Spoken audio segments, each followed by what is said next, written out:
Hi, ladies and gentlemen, Eddie Marcus here. Again, wild as wild is. Most people want to be that way, especially having left being a child. Want to be wild. When you get old, something happens. But there are some things that are coming amongst us through every stage of our lives, and that is we all have parents. And our parents care about us and they teach us certain things. They want us to know how to survive in this society. They would tell us about working, tell us about being friendly, tell us about worship. We go to church, we have preachers tell us about God, etc. And we try to live in peace with one another in our country and one another from country to country. And we try to do this in such a manner that we can have a life that allows us to exist and die and maybe go to heaven. Now, during that education through our lifetime, some people are called to witness for God, they say. They get this calling that says that God has touched them and moved them, motivated them, and now they are using the scriptures, using the Bible, using the Word of God to be able to teach you things about God, supposedly that you do not know, for the purpose of saving your soul. Basically meaning stopping you from the desire of sinning, so that when you do die, that you might reign with the heavenly host. And this is mostly, I think, what all of the churches, as far as Christianity is concerned, is about. Now, things have changed from the beginning of time to now. Back in what we call biblical times, the Catholic Church, before the Protestant Reformation, the Catholic Church was telling people that their relatives or loved one who had died had gone to purgatory, but they can be relieved from purgatory by buying some relics. I said this once before. I call them talents, but they're relics. And you pay some money, and your people can start coming up out of hell. Now, this is people using the word of God, they say, to teach other people about God, people who don't know anything about God, because at this time they didn't even have the word. Only the church hierarchy had the word, people who had a reason to have the word, but not the people. They listened to what the man said. And now we're living in a time that we would be suspect of things like that, but perhaps they weren't. And so this, my friends, is what happened. Now, I come on the scene. I don't know anything about saving anyone's soul. To me, if you got a soul and it's to be saved, look like the number one person to be concerned about saving your soul should be you. I don't see anyone else having any kind of concern enough to do that but you. So I have no interest whatsoever. What happened to me, my friends, is this. When you read in the scriptures about Moses saw the burning bush, listen to the burning bush. Many of you might believe the story, many of you don't. It doesn't make any difference. You ask me, do I believe it? Well, to me, it doesn't matter. Now, if you ask me, do I think that God is capable to do these things? Undoubtedly. Somebody might say, do you believe Jesus walked on water? I don't know. Some people might say Jesus never existed. I don't know. I heard he did. I don't really know. But is God capable of working it out so an individual can walk on water? If you ask me that, I tell you undoubtedly. Why would I say that? Because, ladies and gentlemen, the truth of the matter is this. I heard people say what God is, and I don't know what God is. I have no idea of what God is. This is what I do know. I know what man is. I know man's abilities. I know man's capabilities. I am man. So as am I, so is man. I know what we can do. Now, I know when something happens that we can't do.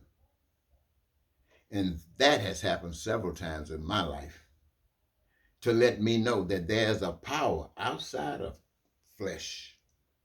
A power you can't see, you can't touch, you can't feel, but the evidence of that power is always there. And so when I'm able to see this, like the burning bush, or like the fiery furnace, when I'm able to see this, I don't know what God is, but I know God is powerful, can do what we can't do. Not only that, compassionate and caring. Why? Because what happened for me. So what happens to me because of that?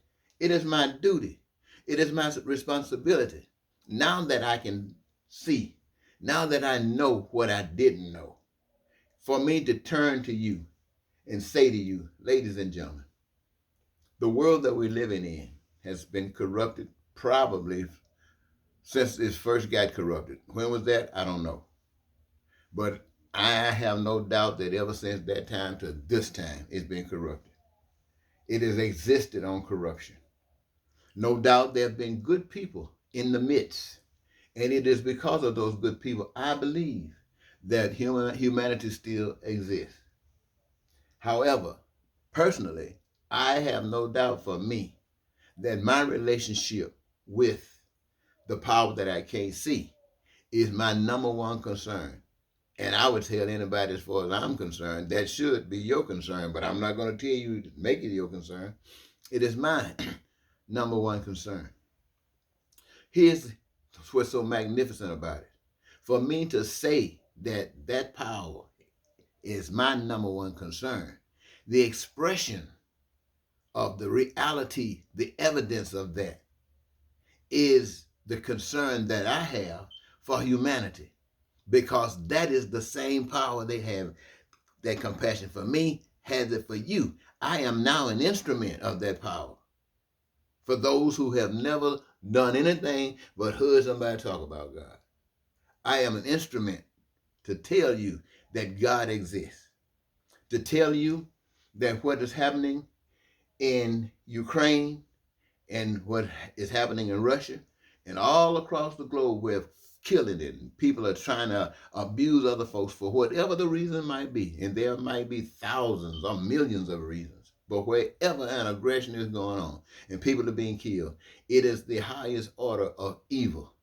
It is as far as from God as you can possibly get. It is as far from God as you can possibly get. Now, without trying to describe all the governments in between that might not be that bad, all the way to the one that might be the least bad, every last one of them serves the anti-God. My mission is to tell every last one of you, this is not about a group thing.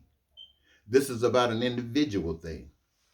Every last one of you need to know the truth. The truth that there is a power, there is a God that is responsible for you, that has prepared for you. You got to know this so you can lose this old crazy stuff talking about white people and black people, talking about Americans and others, or talking about democracy and dictators, or talking about capitalism or communism, or talking about Republicans and Democrats, or talking about men. In order for this stuff to stop, you got to get your focus off of all that stuff. That stuff drives you crazy. That's why we look so old and ugly at the time we get about 70. We worry about too much stuff on our mind. All these troubles. They're not supposed to exist, but they do exist because we the people, by those who are running these systems, are exploiting these systems, and we the people for their particular benefit. And that allows the lying, the cheating, that allows the stealing, the killing, that allows the hatred, the racism, and bigotry, that allows the terror and the war, that allows that stuff to happen. But when you do as I am sharing with you, what that will do will assure you that those things that are coming amongst you for your survival will never, ever be lacking in your life. Like the air that you're breathing, food will be there just like that. Clothing, just like that. Education, just like that. Housing, just like that. Health care from the womb to the tomb, just like breathing. And how is it there? It is there because each of us benefits from the breathing. God has given us that. But as far as the food, the clothing, the education, and the healthcare, that we have to do ourselves. And since we benefit from it, each of us have an ability that we can actually engage ourselves in the process in a career that gives us our greatest joy. And as long as the resources is here and we have the needs based upon what our imagination guides us to, and we have these abilities, our life can be filled with nothing but creative ability, glorifying God. And in that stead, we have peace, we have prosperity, we have freedom, we have joy of life, and we have the fulfillment of our dreams. So, ladies and gentlemen, I find it a great honor and a great pleasure to be able to stand before you today and tell you I offer to you God as the solution to all of our problems.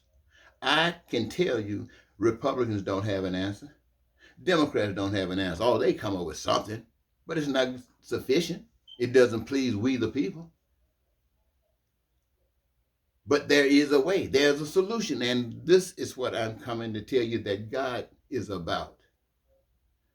This is what I tell you. My mission is not about saving your soul, but about your life. About your life, where you can sing, where you can, never put it to you like this, where you can party without condemnation, where you can live and nobody got time to be bugging you and judging you because they got so much life to live themselves. And ain't nobody thinking about dying. It really slips up on them because there ain't no pain and suffering on it. So, ladies and gentlemen, yes, my mission is to tell you about life, how to live by using the same thing they telling you about some on the other side. I don't even know that there's something on the other side. I heard about it, read about it. I don't know, never been there. Only time I passed out, when I came back, I didn't even know I had passed out till they told me. I knew that since I was gone, I didn't know nothing during that period of time. That's all I know about that. But I do know this.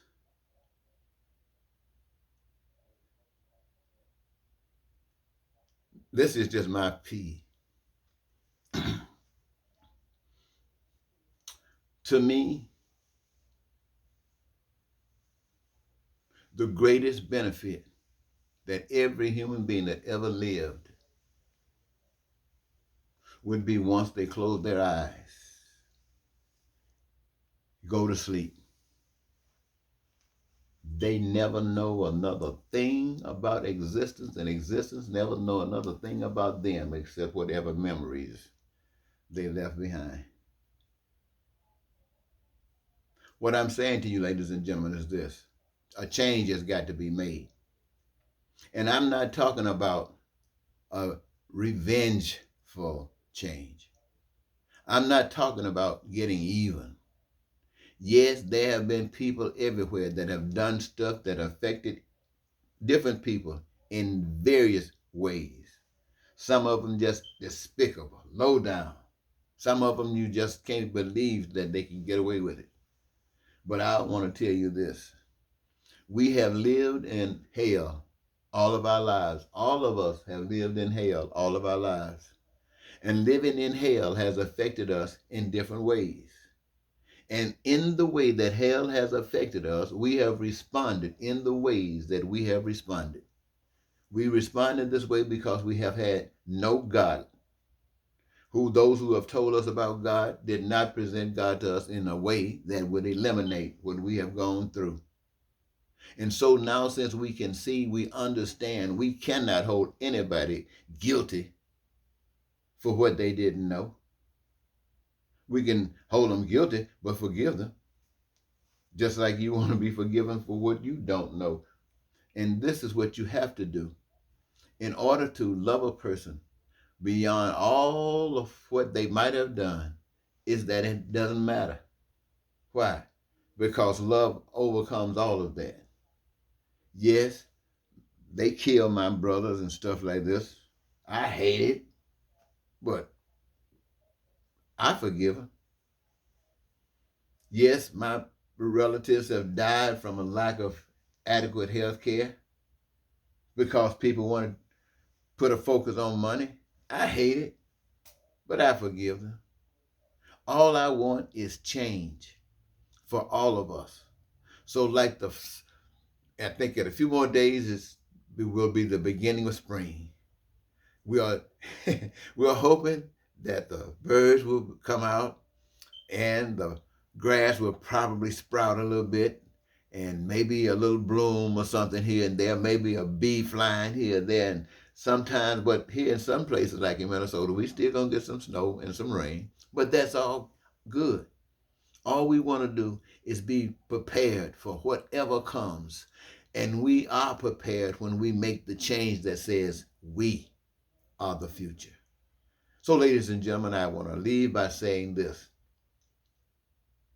politics, you can use politics, but your politics must be governed by your understanding of God. And it has nothing to do with trying to create a church.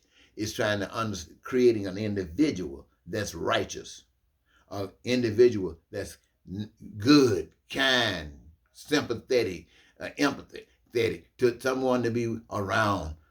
That's what this thing is about. Okay? All right. Till next time, Eddie Marcus saying good night.